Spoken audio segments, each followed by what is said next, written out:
ഒരിക്കൽ വെറുത്താൽ എന്നേക്കുമായി ആ ബന്ധം തന്നെ ഉപേക്ഷിക്കുന്ന കുറച്ച് നക്ഷത്രജാതകരുണ്ട്. ഈ നക്ഷത്രജാതകർ ഏതൊരാളുടെ പ്രവൃത്തി ദോഷം കൊണ്ടാണോ അകലുന്നത് ആ വ്യക്തിയുമായി പിന്നീട് ഒരു ബന്ധം സ്ഥാപിക്കാൻ ആഗ്രഹിക്കാത്തവരാണ്. ഇവർ പിന്നെ അടുക്കില്ല ആ വ്യക്തിയുമായി. ജീവിതാവസാനം വരെ ആ ഒരു ഉള്ളിൽ സൂക്ഷിക്കുന്നവരായിരിക്കും അവർ. എന്നിരുന്നാലും സ്നേഹസമ്പന്നരാണ്, ആരെയും ആത്മാർത്ഥമായി സ്നേഹിക്കുന്നവരുമാണ്. പക്ഷേ വെറുപ്പിച്ചാലോ പിന്നീട് ഒരിക്കലും ഇവർ അടുത്തുകൂടില്ല.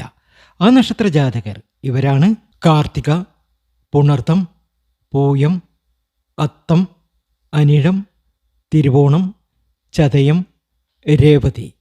ഇവരെ വെറുപ്പിക്കാതിരിക്കുന്നതാണ് ഏറ്റവും ഉചിതം. എന്നാൽ അടുത്തുകൂടിയാലോ ജീവൻ കൊടുക്കാനും തയ്യാറാണ് ഈ നക്ഷത്രജാതകർ.